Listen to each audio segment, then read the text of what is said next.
Social media బాగా ఇదైంది madam. Main media కాదు. మెయిన్ మీడియా ఎప్పుడైనా సరే ఏదన్నా కరెక్ట్ ఉంటేనే ఏస్తారు, చేస్తారు. సోషల్ మీడియా ఎక్కువ మీ పైన చేసేది జరిగింది.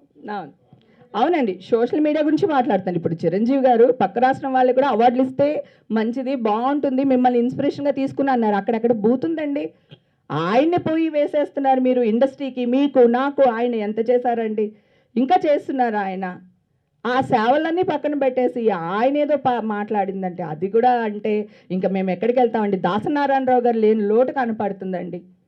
అదే గనక మా దాసనారాయణరావు గారు బతికుండుంటే ఈరోజు మీడియా వాళ్ళు ఇలా మా మీద రెచ్చిపోయే వాళ్ళు కాదేమో అనిపిస్తుంది. ఆయనెక్కడో ఈ సందర్భంగా తలుచుకుంటున్నాను. మిస్ అవుతున్నాను దాసనారాయణరావు కాదు గారిని. మేడం. దాసరి గారు లేకపోయినా ఆయన లోటు ఇప్పుడు చిరంజీవి గారు తీరుస్తున్నారు కదా! ఆయన ఇండస్ట్రీ పెద్ద అని మరి కూడా ఆ చెప్తున్నారు. కదా ఇండస్ట్రీ పెద్ద గురించే మీరు ఇలా మాట్లాడతారా అండి? ఇది ఎంతవరకు కరెక్ట్ బంగారం చెప్పు నాన్న?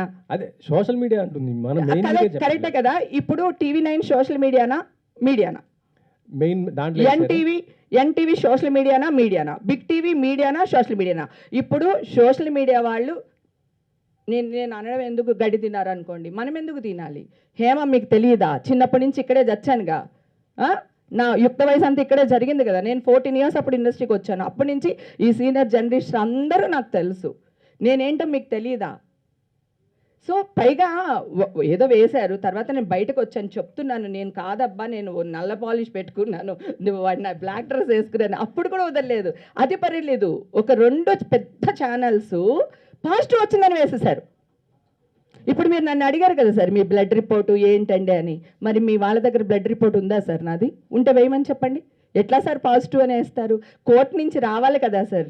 ఇప్పుడు స్టేషన్‌లో 100 జరుగుతాయి. చెప్తున్నాను సార్. ఒకడు మర్డర్ చేశారంటారు. లేదా ఇంకోటి జరుగుతుంది. అది నిర్ధారణ అవ్వాలి కదా సార్. అటా అని వేసే న్యూస్ వేరు సార్. కన్ఫర్మ్ చేయకూడదు మనం. అదే సార్ ఆ ఇన్ఫర్మేషన్ నాకు ఒకసారి చూపించమనండి అంటున్నా. పోనీ ఏమంటున్నాను? సార్ పోలీసులు అన్నీ నిజమేనా సార్? పోనీ అలాగే అనుకుందాం మీ ఇష్టమే. మీ ఇష్టమే. ఇప్పుడు చట్టం గొప్పదా? న్యాయం గొప్పదా? అంటే ఎక్కడ వెళ్తాం సార్ మనం కదా? అదే కదా సార్. కోర్టు నుంచి తీర్పు వచ్చిన తర్వాత కూడా వీళ్ళు ఎందుకు సార్ రియాక్ట్ అవ్వలేదు అని అడుగుతున్నా. నా బాధ, నా వ్యక్తం అదే. 3 నెలల నుంచి వీళ్ళందరి వెనకాల పడుతున్నాను సార్. ఇప్పుడు కూడా చూడండి వీళ్ళు సోషల్ మీడియా వాళ్ళు ఏం చేస్తారు తెలుసా? ఇందాక దోషులు, నిర్దోషుల గురించి మాట్లాడాను కదా! అదే హైలైట్ చేసేస్తారు వీళ్ళు. నా బాధను ఎవరు వెయ్యరు సార్. నా బాధ మీరు చూస్తూ ఉండండి. నేను రాసిస్తాను నేను. వీళ్ళు ఇదే హైలైట్ చేస్తారు. నేను కావాలని అదే వర్డ్‌ని కావాలని చెప్పాను.